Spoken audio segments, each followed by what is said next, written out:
Alors la photo culinaire, ce qui m'intéresse, c'est l'éclairage. Ok. En fait, quand on a compris que la photographie, c'est écrire avec la lumière, et puis essayer de donner faim aux gens. Ouais, bah oui. Si les gens ils ont faim, c'est que c'est vraiment gagné. Photoportrait saison 2, c'est maintenant. Retour en audio dans l'univers captivant de la photographie. En 2024, j'ai quitté l'équipe support pour me consacrer au développement de l'UMIS. Échanger avec les photographes, forcément, ça me manque. C'est donc tout naturellement que j'ai repris ma place derrière le micro pour réaliser un photoportrait de mes invités. Pour cette nouvelle saison, on laisse de côté le panoramique et on zoome sur cette spécialité de la photographie afin de mieux comprendre tout ce que cela implique dans la vie d'un photographe. La photographie culinaire n'est pas un métier alimentaire. Elle aborde pleinement des valeurs de passion, de partage et de convivialité. Emmanuel Grimaud est venu spécialement de Fabrègues pour nous parler de sa spécialité. Détendez-vous, sortez votre plus beau sourire et bonne écoute. Eh ben bonjour Emmanuel. Bonjour David. Bienvenue chez nous. Eh oui, merci. Avec grand plaisir. Déjà pour commencer, est-ce que tu peux te présenter, nous dire qui tu es, dans quel domaine de la photo tu interviens et dans quelle région ? Oula, il y a beaucoup de choses. Ouais, plein de choses. Donc j'arrive de Montpellier, dans un village qui s'appelle Fabrègues, juste à côté. Ouais. Donc je suis venue ici et il y a du soleil. Ouais. Spécialement pour l'occasion. Franchement, merci d'avoir commandé le temps. Comme ça, je suis pas dépaysée. Du coup, je suis, comme je dis souvent, je suis une jeune vieille photographe. Ça fait 8 ans que je fais de la photographie en tant qu'artisane. Ouais.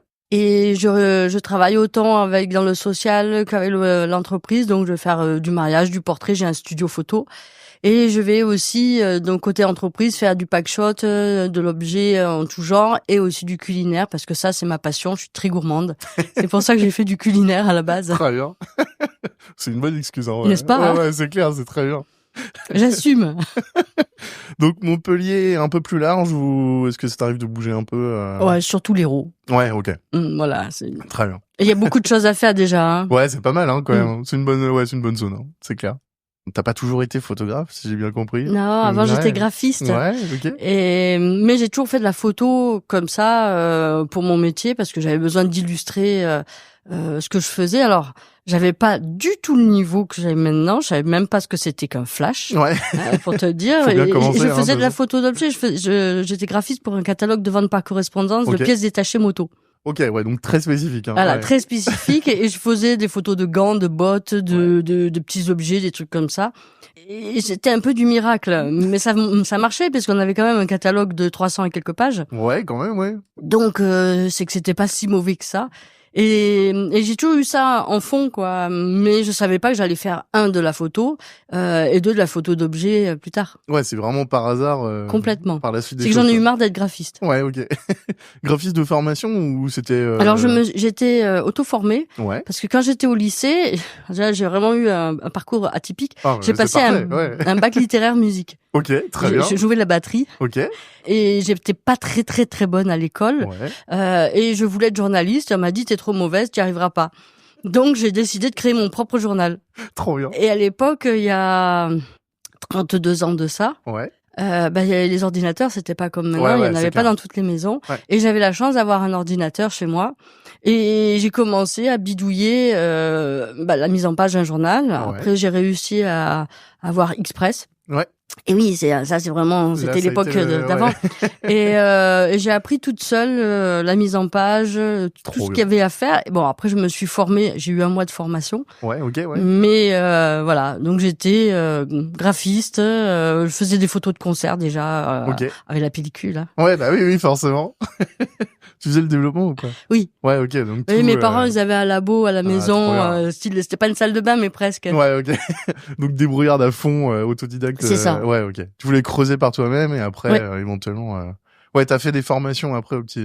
Oui, bien plus tard. Comment tu t'es formé justement sur la photo ? Sur la photo, en fait, j'ai failli arrêter la photo lors de ma 2e formation. Okay. Donc ma première formation, ça a vraiment été de la photo culinaire. Je suis allée à Paris et là j'ai trouvé waouh, j'ai compris pourquoi mes photos que j'essayais de faire, elles étaient moches. Et donc ça m'avait vraiment plu. Et quand je suis allée faire ma 2e formation, c'était avec Claude Fougerolles. Et moi, je suis arrivée là, sûre de moi, j'ai des belles photos, je vais casser tout le monde. Là, en fait, j'ai pris une claque aller-retour. Ok, ouais. Et en apercevant qu'en fait, ce que je faisais, c'était vraiment moche. Ok. Et que, en fait, là, je commençais, j'étais pas encore artisane quand j'ai fait mon premier stage. Et là, je me suis dit, qu'est-ce que je fais? J'ai investi, j'ai acheté un flash. Bien sûr, je savais pas utiliser un flashmètre, hein, bien sûr. Je l'avais, il était dans un tiroir, je l'ai ouvert, j'ai dit, hop, je le remets dans le tiroir. Et j'ai dit, j'ai trop investi, j'ai plus envie d'être graphiste. Allez, je continue. Et comme quoi, ça vaut le coup de continuer de se battre. Ouais, quand même, ouais. Voilà, et j'ai commencé, je dis toujours, j'ai commencé dans un local de 40 mètres carrés, maintenant j'ai 180 mètres carrés. J'ai vu ça, c'est incroyable ce studio. Ah. Il est magnifique, ouais. Merci. Est-ce qu'il y a des formations que tu as suivies qui t'ont été particulièrement utiles? Il y en a beaucoup. Ouais. Celle qui t'a mis une claque en vrai, quelque part, elle a aussi un aspect positif ou? Oui, alors ça a été l'aspect d'ouvrir les yeux. Avec Claude Faugerolles, ça m'a ouvert les yeux. Après, j'ai eu d'autres formations qui ont été très fortes avec Nat Sakura, avec Xavier l'escargographe. Des formations comme ça qui m'ont secoué. Là, j'en ai fait une avec Arnaud Chapelle, là, il y a pas longtemps. Okay. C'est une autre façon de voir la photo et en fait, c'est s'enrichir. C'est pas copier, c'est vraiment s'enrichir et trouver des petites choses, d'autres approches qui vont enrichir mes photos. Alors, dans cette saison 2 de Photoportrait, on invite des photographes, notamment pour des spécialités. Donc, on l'a dit, toi, tu fais notamment de la photo culinaire. Ouais. C'est quoi la particularité de la photo culinaire par rapport à d'autres domaines que tu peux pratiquer ou que tu as pu pratiquer? Alors, la photo culinaire, ce qui m'intéresse, c'est de l'éclairage. Ok. En fait, quand on a compris que la photographie, c'est écrire avec la lumière, on va chercher plus loin. Et donc, dans la photo culinaire, j'essaye toujours par exemple, les gens, ils ont l'impression que mes photos, elles sont faites sur une terrasse, alors que c'est du studio. Le but, c'est de s'amuser avec. Déjà. Les gens me font, ah bon, c'était dans ton studio? Bah oui, c'était mon studio. Gagné. En travaillant entre les lumières dures et les lumières un peu plus douces, jouer avec ça, et puis essayer de donner faim aux gens. Ouais, bah oui. Si les gens ils ont faim, c'est que c'est vraiment gagné. Et quand je vais faire des réunions, j'ai toujours un petit livre avec moi et je commence par la photo culinaire. C'est des réunions entre pros, donc c'est que des photos pros pour pros. Et là, les gens, c'est souvent il est 19h30 ou il est 11h30, tu vois, un truc comme ça. Et là, les gens ils font ah ben non, là maintenant on a faim.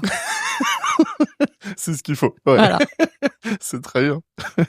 Alors, on aime bien poser des petites questions, type portrait chinois, pour apprendre à connaître nos invités. La première question, c'est si tu étais un moment de la journée. Midi. Ok. Voilà, midi parce que l'heure du repas, voilà. L'heure du repas, je suis bien réveillée. J'aime bien le midi parce qu'en plus dans le sud, il fait beau et qu'on mange souvent dehors. C'est sûr. Voilà, c'est vraiment midi, oui. Très bien. Je pense avoir peut-être la réponse à ça, mais si tu étais un instrument de musique? Ah bah oui. Ouais. Bah ouais, la batterie. Petit, non, mais vraiment, c'est un instrument qui m'a vraiment aidé quand j'étais ado, aidé quand on a le mal-être des adolescents, parce que ça m'a permis de taper dessus. De défouler, ouais. Voilà. Et donc non, la batterie, même si j'en joue plus parce que j'ai plus le temps et que j'ai perdu le rythme, mais c'est vraiment un instrument qui me plaît. Ouais, gros coup de cœur. C'est beau, quoi. Ouais, c'est clair. Si tu étais un chiffre ou un nombre? Le 8. Alors je ne sais pas pourquoi. En fait, j'ai toujours aimé le 8 parce que peut-être ça ressemble aussi à l'infini. Donc voilà, c'est vraiment le 8. J'ai toujours aimé ce chiffre sans le réfléchir plus loin. Mais c'est peut-être parce qu'il a la forme de l'infini. Et si tu étais un aliment ou un plat? Oh là là, du porc au caramel. Ok. C'est mon plat favori. Quand j'étais petite, mon père, je mangeais pas beaucoup et donc ça a changé. Mon père, il me faisait tout façon porc au caramel pour que je puisse manger de la viande ou des choses comme ça. Donc, porc au caramel, c'est mon plat fétiche. Même s'il y en a d'autres, mais c'est depuis toute petite, c'est porc au caramel. On va revenir un petit peu sur les séances que tu peux réaliser. C'est quoi la séance qui t'a le plus marqué ou ému? Oh là. Alors la plus émue, j'en ai vraiment une qui a été très... Je suis terminée, j'ai pleuré. Parce que la photo, normalement, c'est un moment de joie. C'est tout le temps des moments de joie.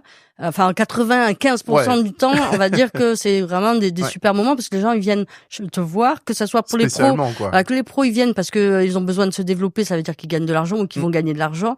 Et les familles, parce qu'ils ont besoin d'un passer un bon moment. Et en fait, j'ai une famille, des clients que j'avais déjà fait en photo sur la plage, et elle me téléphone et puis elle me dit mon mari a une maladie grave et il en a plus pour longtemps, on va se marier et on veut faire les photos juste après le mariage. Ouf, ok.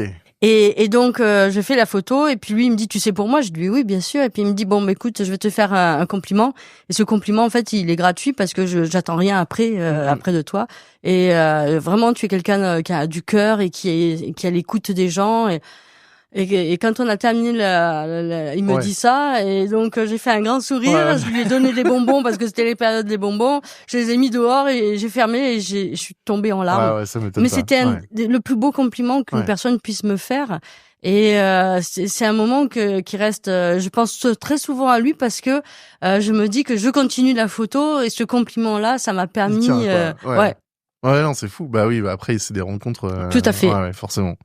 Est-ce que t'as une séance qui a été particulièrement difficile?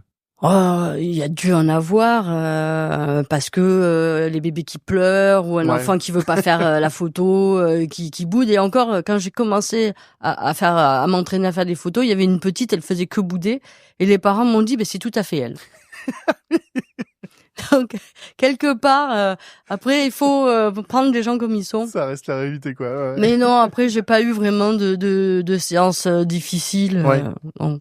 Dans le culinaire, après, est-ce qu'il y a des complications, des choses que alors tu me parlais de l'éclairage notamment, où justement, à force d'avoir de l'expérience sur ça, toi, tu modifies ta manière de gérer tes séances, mais est-ce qu'il y a des choses aussi que tu prépares en particulier dans ton studio? Comment ça s'organise en fait Alors des fois je fais des petits croquis, des idées, je me fais un mood board par rapport à ce que je vais avoir. Souvent en amont avec par exemple là, je fais des photos de burgers avec une personne qui participe assez régulièrement à la Coupe de France du burger. Et donc il m'envoie des petits croquis, moi je fais des recherches aussi de mon côté, et après quand on arrive, on a déjà presque tout qui est préparé. Il y a plus qu'à quoi. Pareil, une fois j'ai fait des photos de tiel. La tiel c'est vraiment un plat, c'est c'est typique. C'est une tourte au poulpe, et donc j'ai fait des recherches, j'ai fait des petits croquis, je l'ai envoyé au client, il m'a dit OK. C'est bon quoi. Donc c'est bon, j'ai fait mes idées, et après il a choisi les photos qu'il voulait. Donc trop bien. Voilà, et c'était justement des photos où on a l'impression qu'on buvait l'apéro. J'avais tout fait, j'ai mis les verres, j'ai les olives et tout ça. Mise en scène, quoi. Voilà, et on avait l'impression qu'on était sur une terrasse. Ouais, ok. Est-ce que t'as une petite astuce à partager que tu utilises pendant tes reportages, tes séances? Des astuces, en fait, il y en a tellement, je pense. Moi, j'utilise tout ce qui me passe par la main. Donc, ça va être, là, comme là, t'as une enveloppe à côté de toi blanche, ça va être mon réflecteur.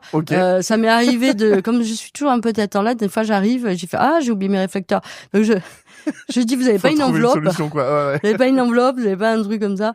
En fait, il faut regarder tout ce qui nous entoure. On a toujours de quoi faire des photos avec tout ce qui nous entoure. Donc, ça peut être, une enveloppe, ça peut être un mur blanc, ça... Tout peut faire office. C'est ça. Mais voilà, il faut prendre cool les choses. Tant pis, t'as oublié un truc, tu vas pouvoir le remplacer par autre chose. Dans ma voiture, j'ai toujours, en été, quand il fait bien chaud, surtout dans le sud, on met des pare-soleil. Le pare-soleil, c'est magique. C'est parfait, oui, c'est clair. Quand tu oublies un truc, t'as le pare-soleil. Au niveau des retouches de tes photos, est-ce que t'as une retouche que t'appliques systématiquement, un petit preset Lightroom préféré ou... Alors, je travaille quasiment plus avec Lightroom, je travaille avec Capture One. Ok. Alors sur les portraits, je fais la séparation de fréquences assez régulièrement, enfin quasiment tout le temps. Et après sur tout ce qui est culinaire, j'ai 3 millions de calques et de masques. Et je traite pas les photos d'objets, tout ça, je les traite pas forcément pareil. Oui. Mais sur du portrait, séparation de fréquences, un truc de base. Il y a un peu de montage ou pas sur les photos? Alors sur du culinaire parfois. Par exemple, alors ça fait longtemps que je l'ai pas fait, mais je vais le refaire parce que j'ai une demande là bientôt. En fait, j'ai des voisins qui font des burgers tout le temps, donc je vais faire ils veulent faire un burger qui vole. Trop bien. Donc j'avais déjà fait ça il y a très longtemps, et donc du coup ils sont chauds pour en refaire un avec mes techniques de maintenant. Donc il y aura un petit peu de photomontage quand même. Et la dernière photo de burger que j'avais fait pour le concours, derrière il y avait du feu. J'avais pas mis le feu dans mon studio, mais j'avais déjà tout préparé. Une lampe chaude pour faire les reflets dans le couteau, tout ça, pour qu'on ait l'impression qu'il y ait vraiment le feu derrière. On voit parfois justement. Est-ce qu'il y a une différence justement entre la photo culinaire, la photo de publicité, tu vois, où on voit souvent passer des reportages sur tu sais, de la fausse bouffe qu'on utilise juste pour la photo. Est-ce que t'as déjà ces contraintes-là, toi, ou Alors, sauf sur la glace. Ouais, bah ça, là, il n'y a pas le choix, effectivement. La purée ou des trucs assez immondes. Mais le reste, moi, je fais du vrai. Ouais. Parce que quand j'ai appris à faire la photo culinaire à la base, au tout début, le mec, il a dit, c'est de la bouffe. On la prend, quoi. Ouais. Voilà, et il faut pas gâcher. Ouais. Donc, en gros, même si c'est jamais cuit complètement, si il dit une fois qu'on a fait la photo, du moment qu'on reste pas une heure à faire le plat, on recuit et on le mange. Ouais. Okay. Donc je suis plutôt cette approche-là de ne pas gâcher la nourriture. Trop bien. Me plaît. Bon après dans la photo de glace, c'est pas grave. Ouais. Voilà. Mais moi je suis vraiment à fond sur du vrai. Ouais. Et puis c'est vrai de toute façon quand on fait une photo de burger, on n'a pas un truc énorme comme une certaine marque où les burgers ils sont énormes et quand tu les as ils font la moitié de la taille. Ouais. Eux c'est du faux en partie. Oui. Ouais, ok, ouais. Ouais. Oui, c'est pas extrêmement surprenant. Voilà. Ouais. Faut pas avoir l'arrière-plan. Ouais. Non, mais après, j'aime bien, moi, le fait d'être avec des vrais produits. Alors, c'est vrai que des fois, chez les gastros, ils mettent pas forcément dans un truc fourré le vrai fourrage, parce que de toute façon, ça se voit pas. Donc, ils vont mettre un fromage blanc de base, plutôt qu'un truc truffé. Si ça se voit pas, il y a aucun intérêt alors, après, on le mange pas forcément, parce que... Mais on pourrait le manger, mais ça serait pas forcément très bon. Ouais. Tu fais, ouais, c'est sûr. Tu fais tout en studio ou tu te déplaces aussi chez tes clients? Oui, la plupart des restaurateurs, je me déplace parce que c'est un peu compliqué de déplacer leurs aliments. Voilà, et puis de cuisiner. Si la dernière fois, le food truck, il est venu derrière mon studio. Ah mais oui, trop bien ça. Donc il a fait son truc et cool, ensuite on l'a posé dans le studio. Ouais, lui, il a pas le problème. Ah ouais, là c'était bien. Mais oui, la plupart du temps, je vais dans les labos. Par contre, j'ai un chocolatier qui est juste à côté de mon studio. Et lui, il m'amène les chocolats au studio. Et puis, il me dit, c'est pratique maintenant que... Parce qu'avant, mon studio était chez moi, c'était en plein centre du village. Okay. Donc, dans le vieux quartier historique. Donc, c'était impossible de venir presque en voiture devant chez moi. Là, c'est plus pratique. Et donc, tu déplaces tout ton matos, quoi. Quand oui, c'est comme ça, c'est ça. D'où l'importance du moodboard en amont. Pour bien réfléchir. Le studio en entier. Et j'essaye de me faire des fiches. J'essaye de me faire des fiches pour ne rien oublier. Parce que j'ai petite tête parfois. Et il me manque toujours une prise ou, voilà. J'arrive, je fais, j'ai oublié la prise du flash ou parce que j'ai des flashs sur batterie mais pas tout le temps. Enfin, ils sont pas tous donc du coup, je fais bon, on va trouver une solution. Voilà. Donc, je débranche les ordinateurs pour pouvoir brancher, mais c'est les mêmes câbles. Il y a moyen. Ouais, c'est clair. Est-ce que tu trouves toujours moyen de nourrir ta créativité?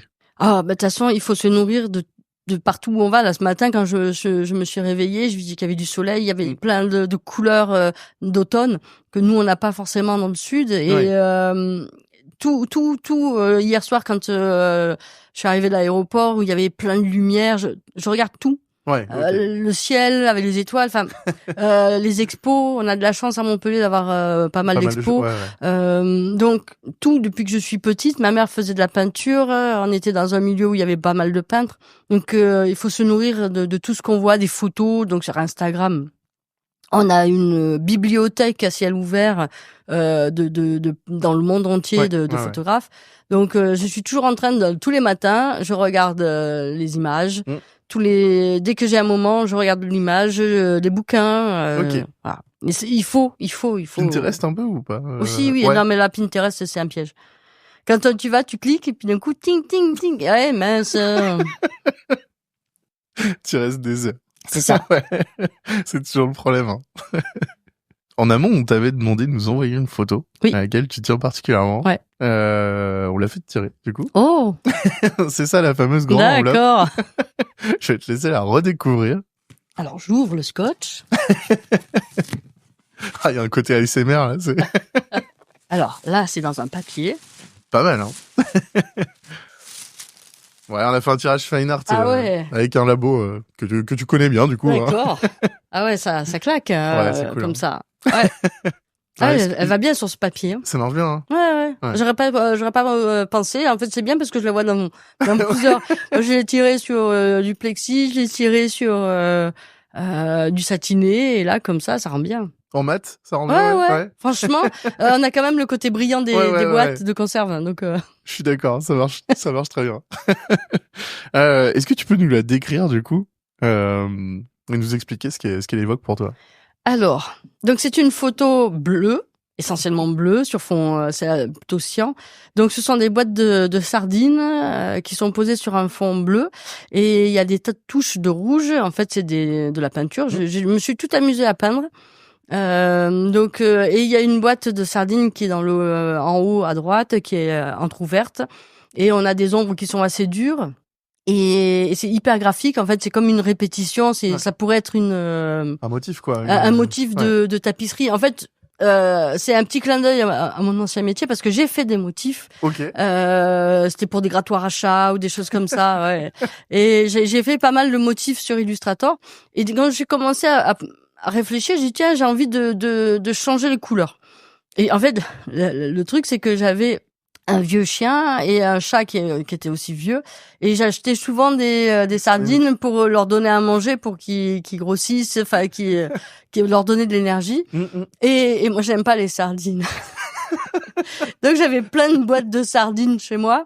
Je dis il y a un truc à faire avec ces boîtes, parce qu'elles étaient toutes pareilles, elles avaient un look quoi, il y avait pas d'étiquette dessus. Le bleu sur les boîtes, c'est d'origine ou Ah non, c'est de la peinture, c'est de la bombe. J'ai tout bombé. Et puis je me suis partie, je dis tiens, il faut quand même qu'il y ait une harmonie dans les couleurs. Donc j'ai pris une couleur rouge qui va très bien avec le cyan, on est pratiquement dans les complémentaires. Et puis après cette sardine entrouverte qui casse la répétition. Ouais. Ah, ça marche super bien ça. Voilà. Et donc voilà, puis alors je l'ai faite. Alors j'ai plein d'anecdotes sur cette photo. J'ai vu que tu avais gagné des prix dessus. Oui, j'ai eu. Alors là, j'en suis fière, parce que j'ai eu au MPPF, aux médailles de la photographie professionnelle française, une médaille d'argent. Avant, j'avais eu des médailles de bronze, ce qui était déjà bien. Quand même, ouais. Voilà. Mais je disais, je n'ai eu que 2 médailles de bronze. Donc là, j'ai enfin la médaille d'argent, et maintenant tout le monde me dit bon. Il y a plus qu'à. Allez. Voilà. Bon, j'y suis pas encore, hein, parce que le niveau est quand même très élevé. Et j'ai eu en plus la chance d'être appelée pour participer. J'ai été appelée par Sylvie Lézière, qui me dit je t'appelle à propos de ta photo. Je dis qu'est-ce qu'elle a, ma photo? Et elle me dit on veut la faire aller à la Coupe du Monde de la photographie. Trop bien. Et en fait là, la pression. Voilà, il y a un grand vide, et j'ai dit waouh super. Elle m'a dit mais t'as pas le droit d'en parler. Ah super. Bon, très bien. Alors tu sais, j'étais en train de communiquer sur le fait que j'avais eu la médaille, et là je pouvais pas communiquer sur le fait que j'allais à la Coupe du Monde. Bon, j'ai pas fait partie du top 10 mondial, mais déjà participé, j'ai représenté la France avec ma photo, et ça c'est juste magique. Ouais, c'est clair. Ouais. Donc j'étais quand même très très fière qu'ils soient venus me chercher pour. Ah ouais, ça m'étonne pas. Ouais, mais la photo, elle est incroyable en vrai. Donc voilà, et puis alors des anecdotes, si tu veux, je t'en raconte une quand je l'ai faite. Donc le bord des boîtes ne sont pas peintes parce que j'avais plus de peinture. Donc heureusement qu'on la voit de haut. Voilà. Ouais, c'est ça. Elle est vraiment vue du haut, donc je l'ai fait par terre pour pas me casser la figure. Donc j'arrive à faire la photo que je veux, et là le téléphone sonne, et des fois chez moi le téléphone ne passe pas très bien, c'est un hangar en métal, donc des fois ça passe pas toujours très bien. Donc je sors répondre au téléphone, et quand je rentre, je vois ma chienne, donc ma chienne Chihuahua, son pseudo c'est Dyson, et elle s'appelle Olive, et là je la vois qui rampe pratiquement par terre, et là je fais la boîte de sardines. Et il était allé, pendant que je téléphonais, bouffer la boîte de sardines qui était ouverte. Ah, c'est sûr. Et mais j'avais... voilà. Oui. Et heureusement que j'avais la photo. J'avoue. Là, c'était mort, j'avais plus de boîte de... Ah ben non, non. Peinture, plus rien. Ouais, fallait pas faire. Ah, c'est le risque. Hein. Voilà, non mais voilà, ça c'est une anecdote qui est assez rigolote. Mais j'ai fait une photo juste après, je l'ai pas encore retraitée parce que elle avait changé Ouais. le sens de la boîte et il y avait un truc intéressant. C'est trop bien. Il y a des morceaux éparpillés. Non, elle avait mangé ça proprement. Ah ouais, attends, okay. c'est un chihuahua, c'est un chien de luxe. On mange Ouais, proprement. Dyson, c'est pas pour rien, genre, voilà, c'est propre, quoi. Ça. Ouais. Ok. Trop bien. On va parler un petit peu ensemble du métier de photographe parce que c'est ça reste un métier passion quand même. Complètement. On retrouve quand même beaucoup cet aspect-là. Est-ce qu'il y a des moments quand même où tu vis ton métier comme n'importe quel autre? On peut dire que tous les matins je me lève pour aller dans mon studio. Ouais. Ah ça c'est vrai que c'est Oui. Tu vois la différence depuis que c'est plus chez toi? Non, mais avant j'avais beaucoup de stagiaires. OK. Donc ça m'obligeait à me lever. Okay. Avoir une routine quoi. Une routine de travail. Ouais. Donc mais le fait de plus être chez moi, déjà je peux pas lancer une machine, un truc je suis à mon boulot, même si je vis beaucoup là-bas maintenant, du coup. Mais j'ai fait, c'est bien de faire une différence entre sa maison et son boulot. Donc, hormis de me lever tous les matins vraiment pour aller travailler, j'essaye d'être au studio vers 8h30. OK. Bon, et après, je rentre, des fois, il est autour de 19h, quoi. Ouais. Mais voilà, j'ai mon petit frigo, mon micro-ondes, comme quand on est dans une entreprise, on a de quoi manger, donc les stagiaires, ils arrivent, ils posent leurs trucs dans le frigo. Comme à la maison, quoi. Comme à la maison. Mais après, j'ai l'impression je suis très bien dans mon studio, je suis à l'aise.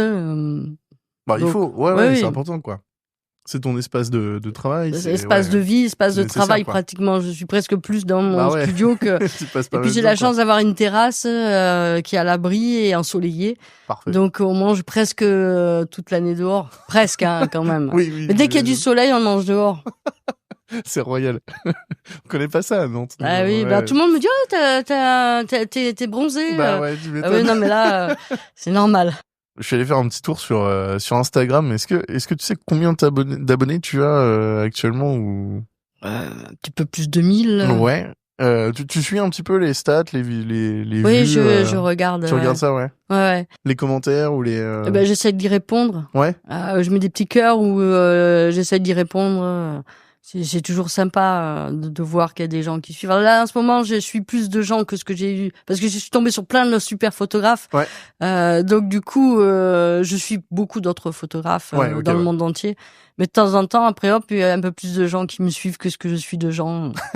Mais c'est chouette. Instagram, c'est un super outil. Ouais, tu utilises beaucoup pour te faire connaître ou?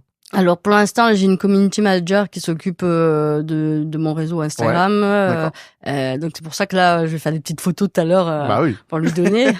Et après, oui, les réseaux, ça fait partie. C'est une vitrine, même si j'ai un site, c'est une vitrine. Ouais, ok. Ouais. C'est une vitrine pour chaque âge. Oui, ah ouais, alors ça, ouais. Voilà. Instagram, c'est pour une certaine personne. Ça va être vraiment l'image. Facebook, c'est comme disent mes stagiaires, c'est pour les vieux. Donc je fais partie. En fait, c'est encore cette image Facebook. Mais c'est pour les vieux. Il y a encore énormément de gens dessus en vrai. Il y a encore quand même. Donc il y a une certaine clientèle qui est ma clientèle, qui a un peu plus d'argent, quoi, qui vient de Facebook. Ouais, ok. Ouais. Donc il faut pas les négliger.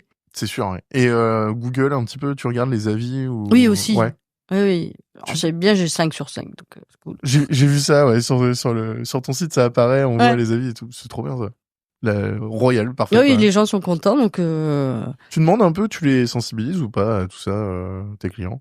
C'est-à-dire? Tu sais, leur expliquer par exemple que c'est important en fait. Oui, j'essaye. Des fois, j'oublie. Ouais. Et puis alors, quand les gens sortent, en fait, il y a un QR code et les gens peuvent faire le scanner et mettre un avis. Donc de temps en temps, ça marche par le QR code. Ça aide. Ouais.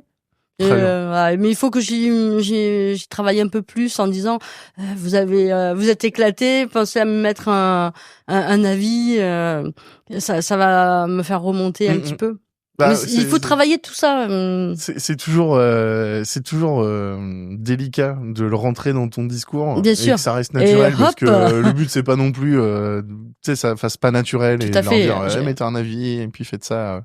Faut que ça reste quand même convivial quoi. Complètement. C'est dommage c'est sûr. Quel sens tu donnes à ton métier aujourd'hui? Alors, partager des bons moments. Ouais. pour moi, c'est vraiment important. On n'est pas là pour faire juste clic-clic. Oui.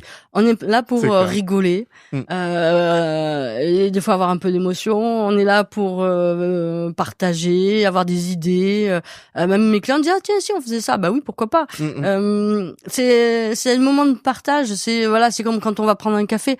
Moi je prends jamais de café toute seule. Je prends des cafés quand il y a des clients ou avec ma voisine qui est psy. Et c'est des moments de partage. Pour moi c'est ça. C'est aucun intérêt de faire de la photo si on ne partage pas des bons moments. Ouais ok ouais. On est là pour s'amuser. Voilà, il faut vivre, il faut s'amuser, il faut partager.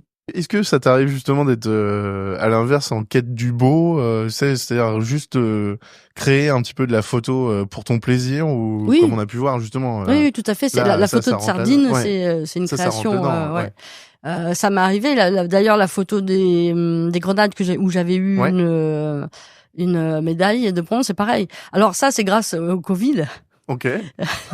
Et parce que pendant le Covid, comme j'avais encore mon studio chez moi, ça m'a permis de m'entraîner sur des choses que je ne faisais pas, où je n'ai jamais le temps, on n'a jamais le temps et il faut prendre le temps. Ouais. Donc je me suis entraînée sur d'autres éclairages, de inspiration de la peinture hollandaise, et là, quand j'ai fait cette photo, je savais que c'était osé, hein, c'est une nature morte.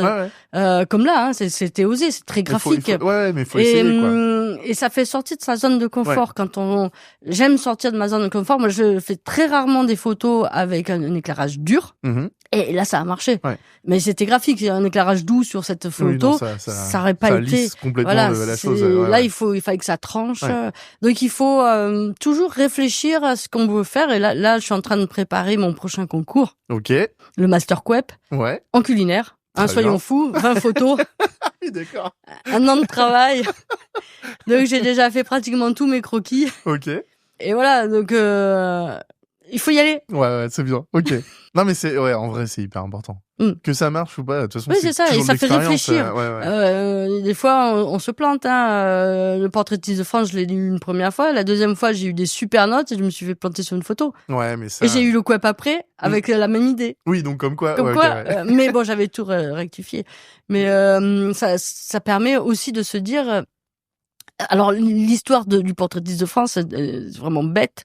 J'ai un canapé chez moi et je voulais faire une photo, de la première photo jusqu'à la dernière photo, c'était les gens étaient assis sur le canapé. Quand tu mettais toutes les photos, ça s'aligne.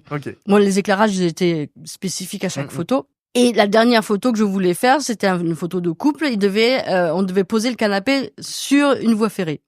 Et j'arrive et il y avait plus de voie ferrée. Ils venaient de l'enlever. Et donc en fait ça m'a perturbé. Je n'arrivais plus à me concentrer.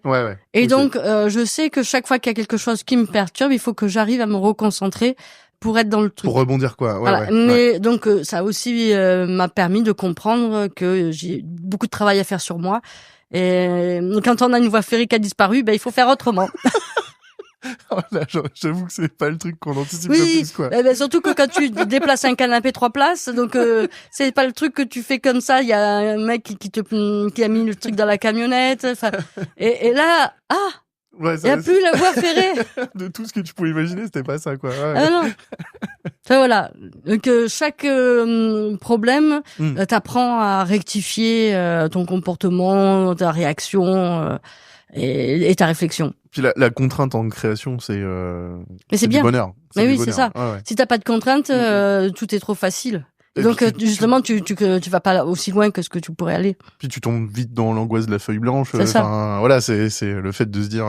Est-ce que justement ça t'arrive de te mettre des propres contraintes ou des choses? Oui. Oui. Sinon, ce serait pas rigolo. Le fait de faire le Quep avec tout sur un canapé. Bon, sur le PDF, j'avais pris le canapé à l'extérieur. Donc 3 fois, on est allé sur un rond-point avec le canapé. Les gens se disent c'est la fille Grimaud. C'est bon, c'est normal. Mais oui, de se donner des contraintes, c'est chouette. Ouais.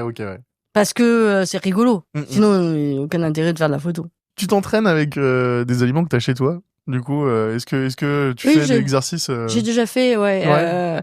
J'ai dit tiens, ça, ce plat il est intéressant. Donc mais chez moi maintenant ça commence à être très difficile parce que j'ai pas une super belle cuisine et mais j'ai déjà fait des choses comme ça. Tester quoi? Tester des trucs, mais je préfère quand même le faire en condition studio parce que c'est quand même t'as des vrais éclairages.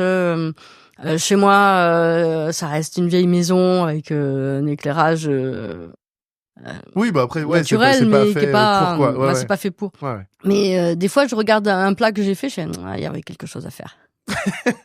Je vais pas me recréer un studio chez moi. Bon, je l'emmène au boulot et. Non, je non, mange. quand même pas. Ouais, non, je mange. Ouais, ok. Est-ce que, alors, on parle de rencontres, de partage tout à l'heure pour justement le domaine de la photo. Est-ce que tu dirais que paradoxalement, ça reste un métier solitaire? Parfois, oui. Ouais. Oui, parce qu'on est là, on est seul devant. Par exemple, quand j'ai fait la photo là, j'étais seul devant mon idée. Je trouvais que c'était intéressant de peindre un truc. J'avais toutes ces sardines chez moi. Et puis oui, il y a plein de trucs où on est seul. Alors même si j'ai des stagiaires qui sont avec moi, d'ailleurs c'est vachement bien d'avoir des stagiaires parce que ils vont passer le bac ou autre ou après et ils te stimulent par leurs idées de jeunes. Ça a l'air bête, mais non mais ouais, c'est cool ça. Et c'est quand même bien quand on a du monde autour parce que justement le fait de cette solitude, des fois tu restes dans ton idée, alors que quand t'as des jeunes qui t'apportent d'autres choses. C'est pour ça aussi que j'enseigne encore dans les écoles sup. Ouais, ok. Parce que eux, ils ont un autre regard que toi. Moi, j'ai 50 ans, eux, ils en ont 22. Et ils ont un truc speed dans la tête. Ça éclate partout. Et ils ont des bonnes idées et ça stimule. Oui, c'est pas nécessairement naïf, quoi, derrière, en fait. Ouais. Ça répond, quoi. Ouais. Même toi, ça te sert? Ah oui. Genre, ça te fait je dis, repenser certaines choses. Peut-être c'est une bonne idée. Je vais faire des trucs comme ça. Très bien. Est-ce que tu rencontres d'autres photographes régulièrement ou pas régulièrement? Ouais. Alors, je suis la vice-présidente de la FFPMI en Occitanie Sud, donc je suis un petit peu obligée de rencontrer mes confrères. Ça te fait des occasions, c'est sûr. Et je crois que dans mes amis, j'ai beaucoup de photographes. Ouais. Quand j'étais graphiste, j'ai beaucoup d'amis graphistes. Ouais, bah oui. Comme quoi, on n'est pas concurrents, on est vraiment des potes. Ouais, ok. C'est cool, ça m'est arrivé d'envoyer des gens à des copains ou des copines parce que je pouvais pas et je préfère que ça soit eux qui l'aient que des gens que je connais pas ou qui ont pas le niveau. Ouais. Donc oui, j'ai plein d'amis photographes et le fait d'aller faire des stages, tu rencontres des nouveaux photographes que tu ne connaissais pas forcément. Donc ça, c'est chouette. Tu contactes aussi des photographes que tu découvres Ouais, ça m'est arrivé. Sur Facebook, par exemple. De toute façon, moi, chaque fois que j'envoie une invitation, je dis toujours un mot. Ouais. Et c'est quand j'envoie une invitation à un photographe que je ne connais pas, que j'ai pas rencontré en vrai, c'est parce que j'aime son travail et que je lui dis j'ai beaucoup aimé ce que tu fais. Excellent. Merci de me rajouter dans tes amis pour que je puisse te suivre. Quel conseil tu donnerais à un jeune photographe qui veut se lancer? Oula. Tu as réfléchi au métier que tu veux faire? Non, il faut avoir la niaque. Il faut être curieux. Il faut se cultiver. Les photographes sont pas assez cultivés. Donc, si c'est un jeune photographe qui a fait des études, il a peut-être une base de l'histoire de l'art déjà. Ouais, ok. Mais il faut être cultivé pour pouvoir faire, pour avoir des idées. Il faut se nourrir, comme tu disais. Il faut se nourrir des tableaux, des photos des autres photographes et c'est hyper important. Mais il faut avoir la niaque, il faut pas avoir peur et il faut travailler, se former. Ouais, ok. C'est pas parce que tu as un bac photo qui n'apporte pas grand-chose que tu vas être bon photographe. Si tu te formes pas par la suite, on a la chance en France d'avoir des fonds de formation. Moi, je les utilise quasiment tous. Ouais, ok, ouais. Chaque année. Ouais. Parce que c'est important de voir d'autres choses. J'aimerais aussi me former dans la retouche photo, mais je trouve pas de stage qui me convienne. Ça, c'est une habitude que tu as eue dès le départ. Dès que j'ai pris la claque en formation, je me suis formée. Ouais, ok. Voilà, parce que en fait, beaucoup de photographes pensent qu'ils sont bons. Et juste, ils pensent. Ah ben ça, c'est... Je dis pas que je suis bonne, hein, mais je progresse. Ouais, ok. Il y a 8 ans, j'étais incapable de faire une photo de groupe. Il faut commencer, quoi. Eh ben oui, mais en fait, il y avait 5 personnes, je savais pas quoi en faire. Maintenant, ça commence et j'arrive même à leur poser les mains un peu mieux. Ok, ouais. Voilà, mais c'est hyper important. La formation, si un jeune photographe, je lui dis, forme-toi et apprends à vendre. Et puis, l'expérience quand même ou pas? L'aspect autodidacte, toi, tu peux... Alors, l'aspect autodidacte, ça fait perdre du temps. Ouais, ok. Ouais. Alors, en graphisme, j'ai eu la chance à l'époque que ça pouvait encore le faire. Ouais. Maintenant, ça le fait plus du tout. Ok. En graphisme, comme en photo, les niveaux techniques sont quand même très, très, très, très élevés. Et si on veut faire du travail rapide et bon, on n'a pas le choix, il faut se former. Ouais, ok. C'est vrai que c'est un sujet qui revient énormément dans ce podcast. Oui. La partie formation, ça revient souvent sur le recul avec les années de travail, en fait, c'est de se dire, bon, est-ce que je me serais formé dès le départ, en fait, ça aurait pas été mieux, est-ce que j'aurais fait la même chose ou de cette manière, ouais. Ouais, j'ai eu la chance, en fait, dès le départ. Ouais, quand je commençais la photo, même si j'ai commencé par le mariage bien avant, j'avais été accompagnée par un photographe. Okay. Donc c'était pas trop mauvais. Mais après, je me suis formée aussi dans le mariage. Ok. Parce qu'il y avait quand même beaucoup de travail à faire. Ah bah là, en plus, il y a plein de choses à voir. Ouais. C'est formateur. C'est ça. Quand tu te lances dans le grand bain après, pendant un mariage, ouais, quand même. Ça m'étonne pas. Est-ce que t'as des projets, des types de reportages, de séances que t'as jamais fait, que t'aimerais tenter? J'imagine qu'il y a toujours des choses à faire. Ouais. Je sais pas, là, du coup, comme ça. Là, comme ça, non, il y a rien qui te vient? Non. Il y a des choses que je fais pas de nu, ça m'intéresse pas, ni de boudoir. J'ai essayé, mais c'est pas c'est un des seuls trucs, et puis le scolaire, c'est pas les trucs que j'aime faire. Après, en projet, je touche déjà pas mal de choses, donc si un jour on me dit tu veux pas faire un truc auquel j'aurais pas pensé, ouais, ok, peut-être pas si ça m'intéresse pas, peut-être oui parce que c'est complètement différent. Par opportunité, mais là pour l'instant voilà, j'ai pas d'idée. T'as pas fait le tour encore du culinaire. Ah bah non, mais là loin de là, ouais. Ouais. Non, on peut faire des trucs qui explosent partout, des trucs en HSS, enfin il y a plein de choses à faire, mais pourquoi pas? Ouais. Si j'ai un projet qui tombe, je suis capable de dire oui tout de suite parce que j'ai jamais fait. Okay. Et j'aime bien faire des trucs que j'ai jamais fait. Ok. La vidéo, t'as fait un peu ou pas? Un tout petit peu, mais c'est un travail, c'est un autre travail. Ouais. C'est beaucoup de temps sur le montage, donc c'est vraiment un autre, c'est un autre travail. Ça m'intéresse pas plus que ça. Juste, tu sais, pour faire 2-3 vidéos pour moi à la rigueur, mais pas plus. Okay. Il y a des gens qui sont très très bons en vidéo. On peut pas être bon dans les deux. Voilà. Ouais, c'est deux métiers différents. Deux métiers différents. Ouais, il y a beaucoup de travail derrière, des plans de coupe. Enfin, c'est vraiment très réfléchi. Il faut raconter encore plus une histoire que quand t'es dans la photo. Alors, on aime bien terminer avec des petites questions qui font débat souvent. Oh là là. Bon, ça va, ça reste tranquille, hein, ouais. Est-ce que tu utilises de l'IA dans ton métier? Ça m'arrive, oui. Ouais. Alors, je me suis formée avec Franck Lecrenet. Ok. Sur Midjourney pour voir qu'est-ce que c'était. Donc je crée mes fonds de Noël avec ça, par exemple. Je vais utiliser de l'IA de Photoshop pour aller plus vite dans certaines de mes retouches. Ouais, ok. Et moi, je voulais comprendre comment c'est, parce que de toute façon, elle arrive, elle est là, et elle va continuer de plus en plus fort. Donc, si on ne sait pas ce que c'est, on risque d'être dépassé, comme ont été dépassés les photographes quand ils sont passés à au numérique. Quand la photographie est arrivée par rapport au peintre. L'évolution est beaucoup plus rapide maintenant. Donc, si tu ne sais pas ce que c'est, il faut regarder, curieux. On aime ou on n'aime pas, mais il faut être curieux de ce que c'est. Non, il y a plein d'aspects, il y a énormément d'aspects par rapport à l'IA. Ouais, je suis allée faire un stage avec Lindsay Adler. Et elle utilise l'intelligence artificielle pour créer des idées.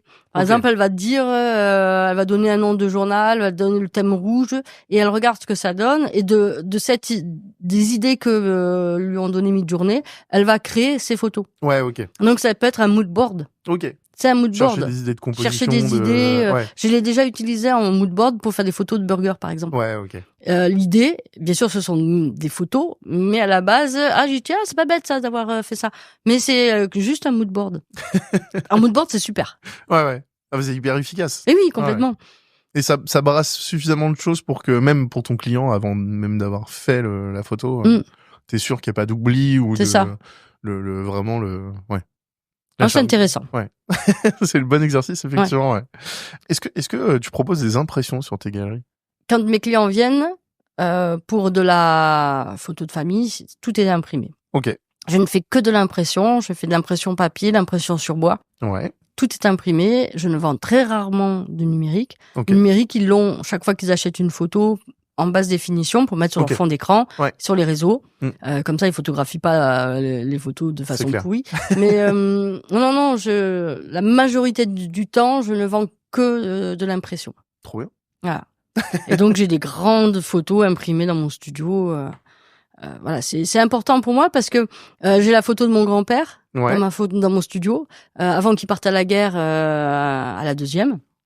Et donc il est en photo de marin, tu vois. Et elle serait même pas si elle serait sur pellicule, je l'aurais peut-être pas. Oui, ouais, c'est pareil, c'est le brut. Si elle est sur papier, je les ai. J'ai plein de photos de famille et si on les a ces photos, c'est parce qu'elles sont sur papier. C'est clair. Les téléphones, on perd tout. Par exemple, le téléphone, c'est pareil que sur une clé USB.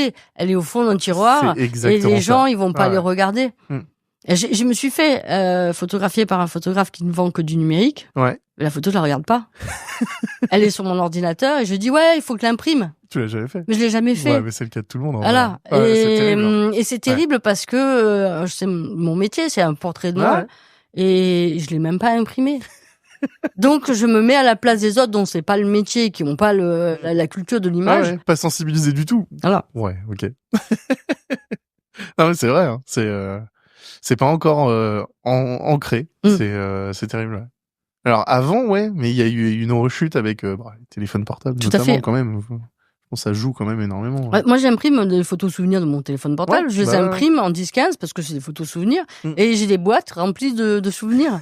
C'est trop bien. Et j'ai fait le tri, parce que quand sur le téléphone, il y a 10 millions de photos. Là, j'ai fait un tri du best-of de mes souvenirs, que ce soit des souvenirs entre pros, en famille ou avec les potes. Voilà. C'est trop bien. Voilà.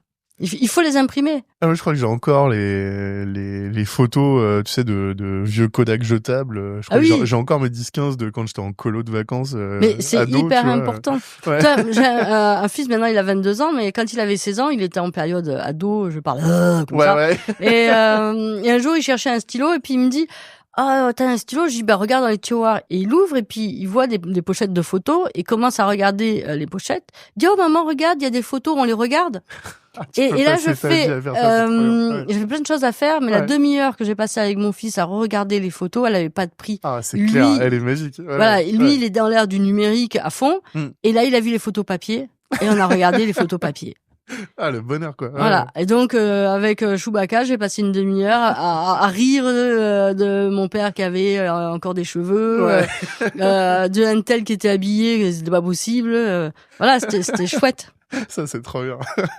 Non, c'est vrai que c'est hyper important. Ouais. Donc, imprimez vos photos. Ouais, non, c'est clair. On retombe dessus, même des années plus tard. Ça complètement. fait toujours du bien. Un tiroir. Et c'est magique. C'est exactement ça.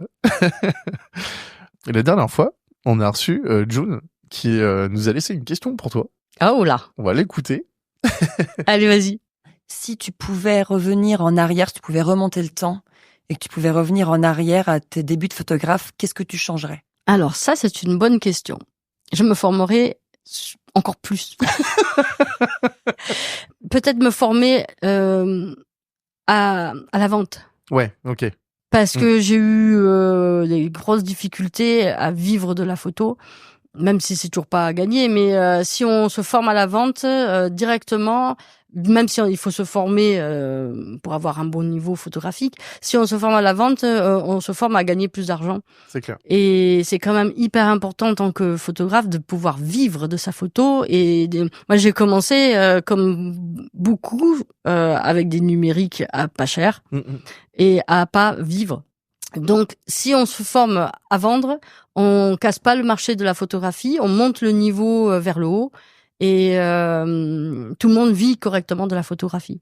Ça, c'est un volet. Il y a pas un risque à se former trop au début. Tu sais, et jamais se lancer finalement. Enfin Ah mais de toute façon, je me forme chaque année trop, donc. Ouais, mais oui, mais tu fais d'autres choses à côté. Enfin, en fait, t'exerces quand même pas mal. Oui. Ça va. Non, Non, je pense que c'est vraiment important parce que alors déjà les formations ça dure pas un mois, Oui. heureusement. Heureusement, ouais. Et donc par rapport aux jeunes qui sont dans des écoles sup ou autres, ils passent leur temps à se former. Nous, ça va être des formations qui vont durer peut-être un week-end ou 2 jours, allez 3 jours max ou 4, très grand max. Mais ce sont des formations assez courtes. Okay. Donc le seul truc c'est que on retient que allez, un tiers de la formation. Donc c'est pour ça que je fais beaucoup de formations pour remplir les tiers que j'ai oubliés.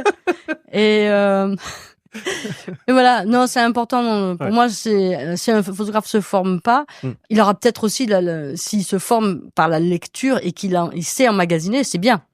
Mais il y a beaucoup de photographes qui ne se forment pas parce qu'ils pensent savoir. Ouais, jusqu'au jour où ils se prennent une claque aussi. Oui, alors je vais me faire peut-être des ennemis, mais c'est hyper important de voir aussi le regard des autres. Quand t'es super content de ta photo, t'es dans l'émotion. Et puis t'as quelqu'un qui fait « Regarde là ». Ah zut, j'avais pas vu ça.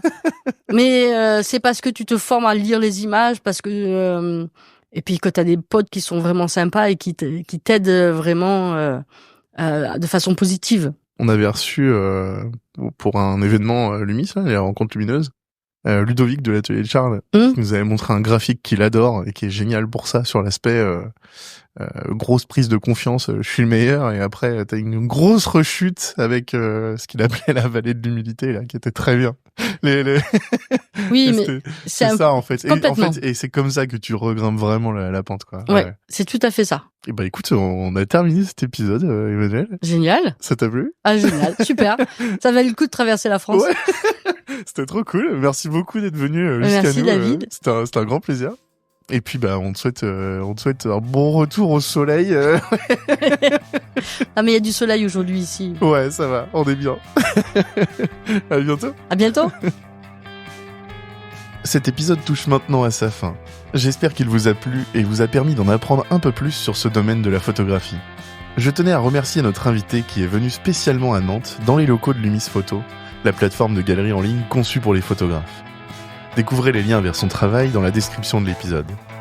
Quant à nous, on se retrouve très bientôt pour un nouvel épisode de Photoportrait. À bientôt.